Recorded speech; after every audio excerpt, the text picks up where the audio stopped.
Yeah, go for it. Okay, welcome to Rig Run Recovery Zone. So I'm Shona King and I'll be hosting today on behalf of Rig Run. So just a reminder that the session is being recorded and it will be available to view on the Rig Run Recovery Zone website later. For those of you who are watching live, if you could turn off your mics and camera, that would be great. But if you have any questions, feel free to pop them in the chat and we'll try our best to get to those at the end. So today we are joined by Louise Martin, who many of you will know as the director of Rig Run.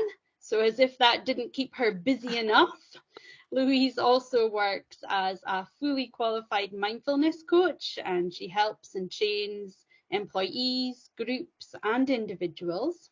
And Louise is here today to tell us a bit more about mindfulness and how that can affect our mental health and our physical performance. So over to you, Louise.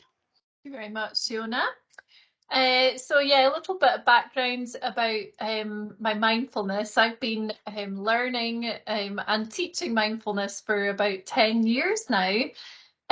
So in the past, I've done a lot of qualifications in stress management, cognitive behavioral therapy, hypnotherapy, coaching, and by far, I've found mindfulness to be the most helpful tool in helping people with their stress, mental health problems, emotional difficulties. So I'm very passionate about mindfulness.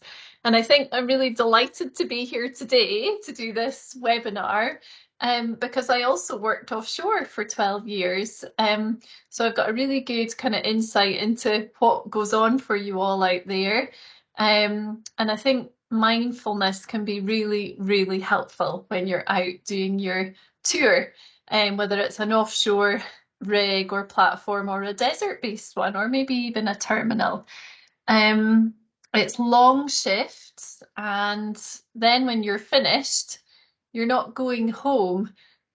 You're sort of residing in the workplace itself, and it's very difficult to switch off from work because there's still noises going on in the background. The foghorn can be going off, beepers and alarms. You might have to get up in the middle of the night and go to muster. You might be sharing a cabin with somebody, and that's disturbing your sleep, or you're just aware that your door can be knocked on at any point when you're off shift, just in case they need you. So it's very, very difficult to kind of just have some downtime offshore, even though you're actually finished your shift. It doesn't feel like that mentally sometimes. So I think it's really important to have some strategies in place to help you maybe just kind of get into a mode that's restorative. It's all very well having a break or having 12 hours off, but is that break that you're taking at lunchtime, or is that 12 hours off shift actually restorative? You know, are you tossing and turning in bed in your cabin, or is your mind still going round and round for a few hours after shift? So I think this is where mindfulness comes in and is really helpful. So today I thought, rather than chat about mindfulness, the best way to learn about how mindfulness can help you is to just practice mindfulness. So I'm going to guide you through a kind of beginner's mindfulness meditation today. And then you can kind of learn the ropes a little bit. You might have tried mindfulness before and thought, no, that's not for me. I just can't do it. I just can't stop thinking. So if that's the case, hopefully you'll learn something in this webinar and realize, okay, these are normal kind of problems to have when you first start practicing. Maybe you're completely new to mindfulness and this is just a kind of bit of an experiment, or maybe you have an app or meditate regularly already. So everybody's welcome, and hopefully this just kind of, you know, helps you learn a couple of techniques that'll help you when you're offshore and onshore as well. Okay, so let's start the practice. So I always start a meditation by ringing my meditation bowl. It might sound a little bit hippie to hear a bell, at the start and the end, but there's some scientific reasons for that in neuroscience. If you follow the same routine, then it helps your mind get into and prepare for being meditative. So it's the same as children following the same bedtime routine every night. Their brain then knows, okay, it's sleep time soon. So they release the hormone melatonin in time for going to bed. It's the same with meditating. If you get yourself into an upright posture and you hear a certain sound before the meditation starts, that helps to get your mind into a mindful state. So there's some really good reasons for these things that happen in meditations. So I'll ring the bell at the start and at the end of the practice, and I will guide you through the practice as well. If there's anything that doesn't feel comfortable for you in the meditation practice, you don't have to do it. So all the guidance is invitational. And if anything makes you feel uncomfortable, for example, focusing on your breath, if you have asthma or maybe a bit of a cough or chest infection just now, then remember all guidance is invitational and you're very much invited to sort of decide, is this right for me? So you're the best judge of that. Okay, and then we'll have time for questions at the end of the session as well. Okay, so let's start. You can have your eyes open if you would like, or you can have them closed. And if you're not sure, please feel free to just play around with both of these.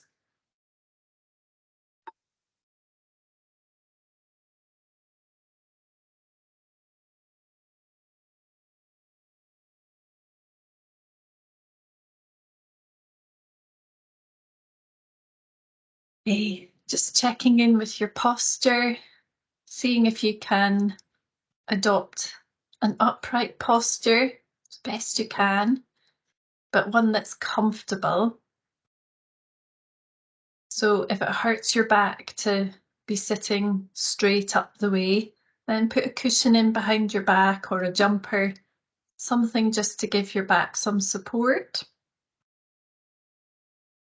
And then maybe also think about a footrest as well, just to give your lower back some support too.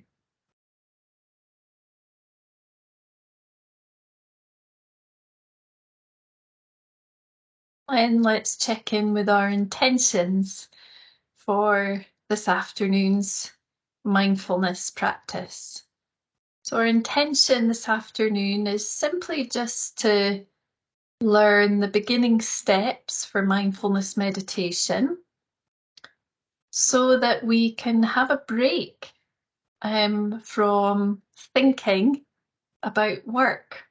So even if we're finished work, we're often still thinking about it. It's still going round and round our heads, maybe what's already happened on shift, and then maybe what might happen on the next shift.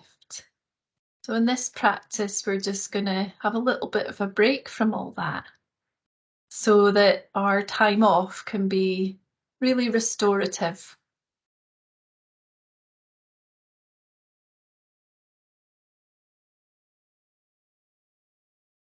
So I'd like you now to bring your attention to the coming and going of your breath. There's no need for you to try and control or change your breathing in any way. Remembering that the breath breathes itself.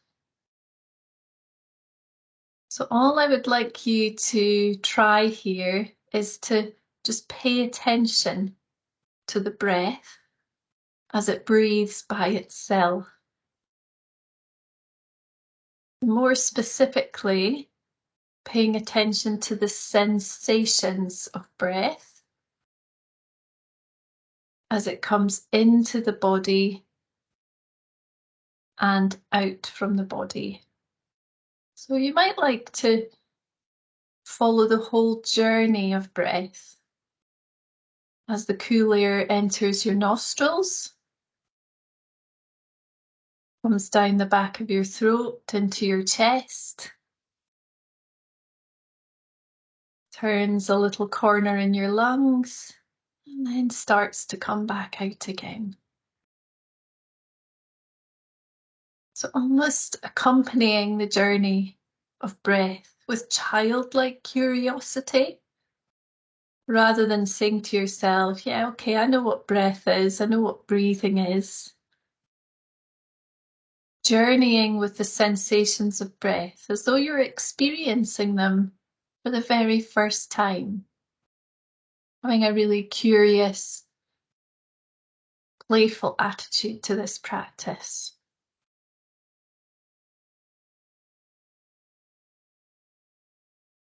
And no doubt your minds will be jumping in with all sorts of commentary about this, judgment perhaps. Perhaps your mind's drifting away into thoughts of things that have happened today or things you've still got to do. Or perhaps it's drifting away into daydreams. So all of that is okay. The purpose of this practice is not to have a blank head, free and empty of thoughts. So you don't need to get into a fight with your mind. Simply, if you notice, hang on a minute, I'm kind of caught up with thoughts, I'm thinking. All you have to do is guide your attention back to the sensations of breath. So you may have to do that many times over in this practice. Kind of clock that you've drifted away into thinking. And then gently guiding your attention back to the sensations of breath. So just paying attention to those raw sensations.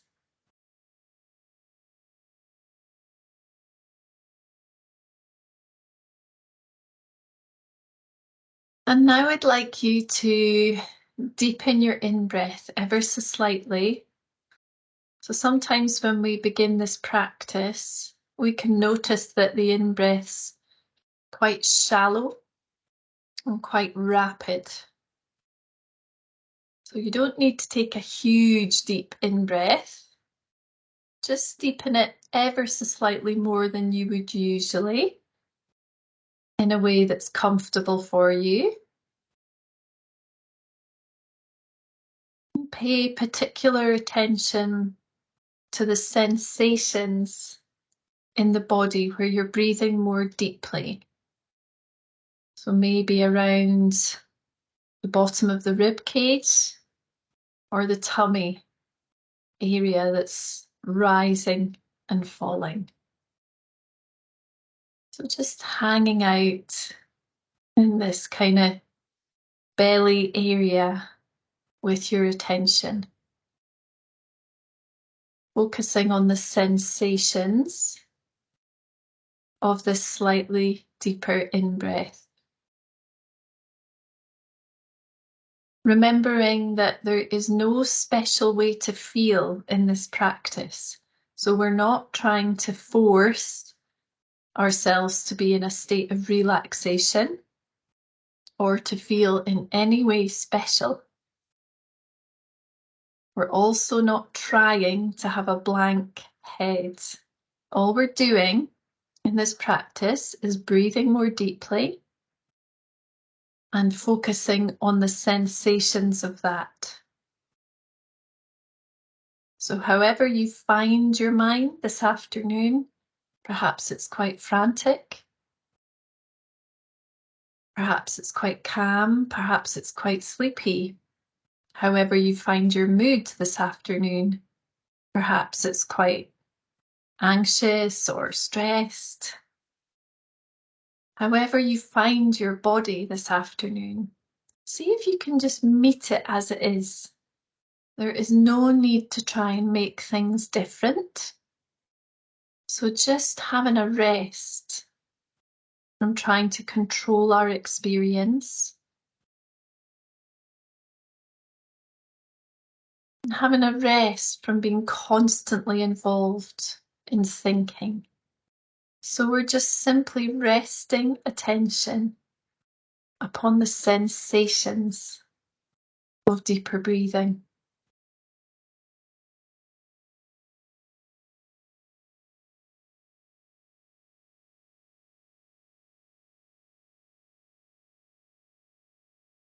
And now I would like you to regulate your in and out breaths. So carrying on with the slightly deeper in breath, see if you can now slow down your in and your out breath so that you're counting silently to around 3 seconds on the in breath and 3 seconds on the out breath. Don't worry if you can't manage 3. We've all got different lung capacities. So if 2's better for you, that's fine. Or maybe 4 is better for you. Just as long as you're breathing a little more deeply and silently counting to 2, 3, or 4 on the in breath and the same on the out breath.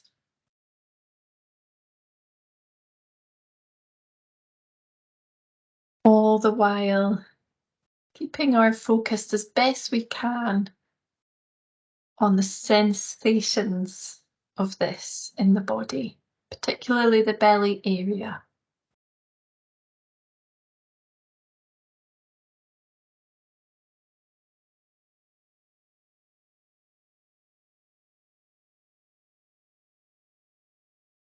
So whilst we cannot control thoughts popping into our heads, we can choose whether we want to hang out with those thoughts or not. We can hang out with thoughts, or we can switch the focus of our attention to sensations of breathing in the body.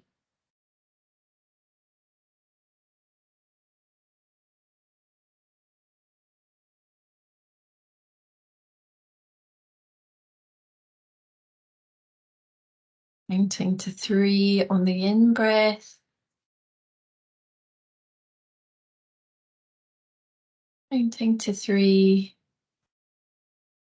on the out breath.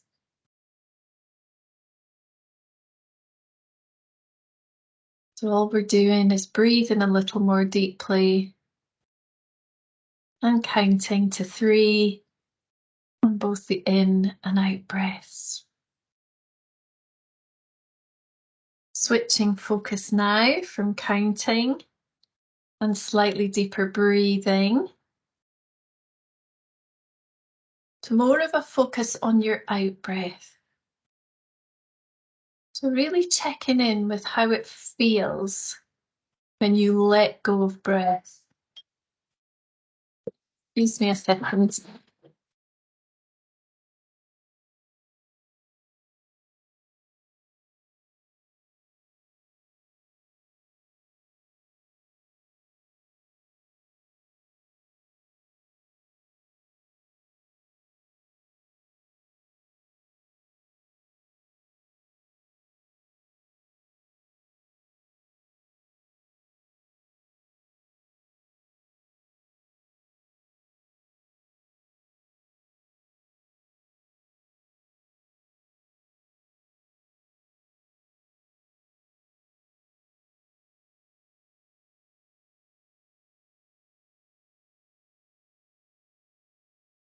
Really paying attention to that outgoing of breath, how it feels in the body when we let go of a breath.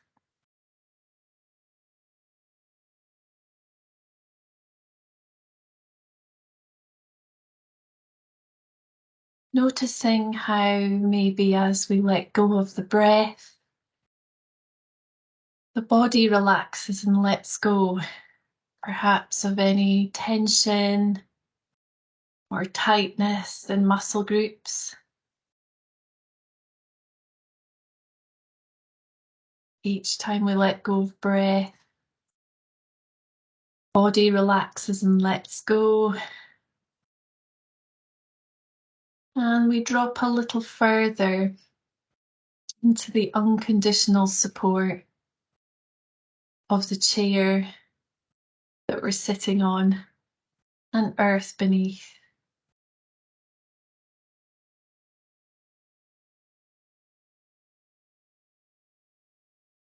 Each time we let go of breath, just dropping down a little more into those points of contact where the body meets the chair or whatever you're resting upon.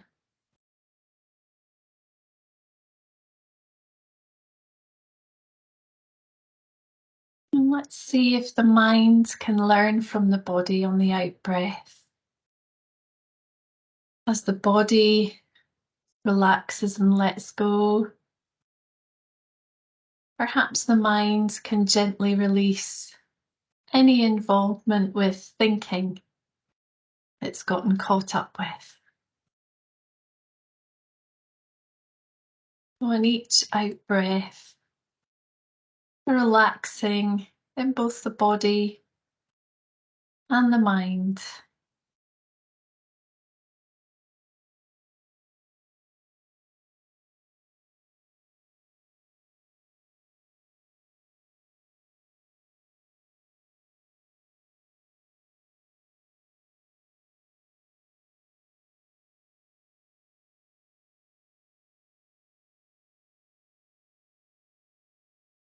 And then letting go of focusing on the out breath.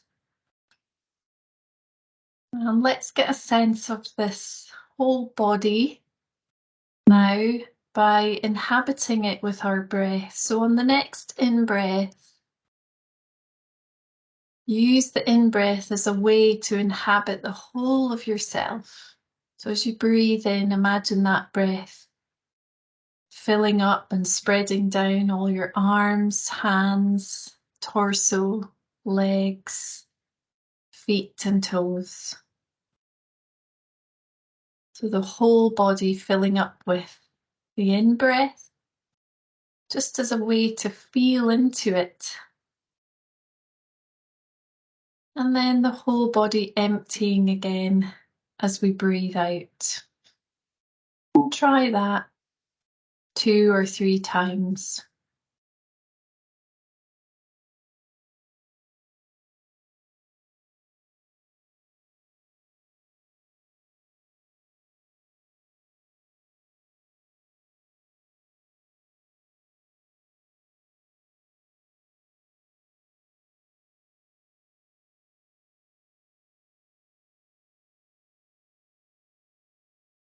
Breathing into the whole body from the space around. And then breathing back out from the body to the space all around.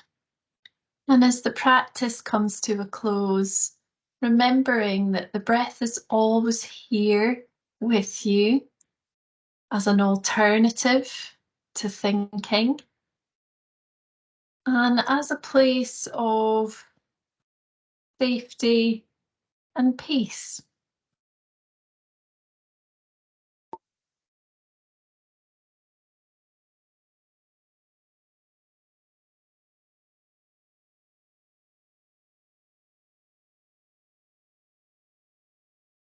Okay. So just bringing yourselves back to sitting, back to the room. And even though the meditation practice has finished, remembering that mindfulness doesn't have to be a full on or a full off switch. We can come back after the meditation with still a light touch of attention on our breath and our body in the chair. Hey, any questions? Thank you so much, Louise. How calming was that? Except for the doorbell ringing. It's always the same. It's always the same. I found it really interesting when you said check in with your posture, and I realized that my shoulders were up to my ears. Is that quite normal? Yes, so a big part of mindfulness is just bringing awareness to what's going on in the present moment. And that doesn't just mean outside of you, it's what's happening for me in this moment, thought-wise, emotion-wise, body-wise. And actually, lots of people say at the end of practices, wow, I noticed my shoulders were like this, or I was hunching over with my back. No wonder I have a headache at the end of each day or backache. So the simple act of just bringing awareness to what's happening for you in the moment then provides that kind of opportunity to make an adjustment that's better Yes. for your health. So the body's adjustment of just changing posture can be huge, you know? I think Um, that kind of gets me thinking about, when I obviously use the gym quite a lot, and I imagine a lot of people listening are also fairly active. And when I'm in the gym, I notice that a lot of people are listening to music, or they're watching screens, or they're even chatting to each other. So would you say, like, trying to use some of these techniques about being more mindful about your posture could actually help with perhaps your form, or I guess to some certain extent preventing injury? Yes, absolutely. So the same will apply not just when you're sitting in a static posture, but when you're actually, in movement, any kind of movement. Most of the time, our attention is very narrowly focused up here. So if you think about a torchlight in the night with a very narrow kind of angle, that's usually where most of us are most of the day. And what we're doing with mindfulness is kind of widening up that angle to take in more of what's happening in ourselves. And if you're doing some kind of sport, if you're just very much up in the thought part of it, you're not really giving yourself the very best chance to perform at your very best. Lots of professional sports people have mindfulness coaches Mm, because the body has a lot of wisdom and it knows what to do. So if we just listen to it, it can very much guide us in our performance and help to prevent injury as well. If you are actually listening to a nagging, niggling pain, then you'll make that adjustment. Whereas if you're chatting and distracting yourself, you might very well ignore some important things going on. Like even the body's saying, look, I need a bit of a rest. yes. You know, Well, it's interesting, isn't it? Because I would guess that most people, when they're exercising, are probably thinking about things like how many minutes they've done, how long they've got to go, what their speed is, when will they finish, if how many reps they've done, what weights, what they're going to do next. And they're not actually paying any attention to what their body's telling them at that no, moment in time. absolutely. We get very much focused on the end result Yes. rather than turning up for the present moment of what's happening. And, it's the same. I think we've got yoga in the rig run competition, and Yeah. yoga can either be like, this is the end result. I want this really flexible body. Or we can actually show up in the body while we're doing the yoga, not just thinking about, I'm going to manage to do this perfect stretch. It's like being in the body. And that's where the wisdom comes. If you're actually present in the moment for what you're doing, your performance, not just in yoga, but all sport, will improve Yes. because the body is clever that way. No, I can see that. It's really interesting. One more comment I had was I actually found it really difficult, and I don't know if other people are the same, to take 3 seconds to breathe in. Yeah. Did you find it was more like two, Yeah, Shona? probably Yeah. more like two, Yeah. yes. Yeah, so the reason why we're doing the slightly deeper breathing and slowing it down is because actually that engages the parasympathetic nervous system. So that system, the parasympathetic nervous system, is the rest system. So when that's engaged, we're not releasing stress hormones, and the body and the mind can actually have a much needed rest. Whereas when we're breathing in quite a rapid, shallow way, we're actually triggering the sympathetic nervous system. So we're switching on cortisol and adrenaline release.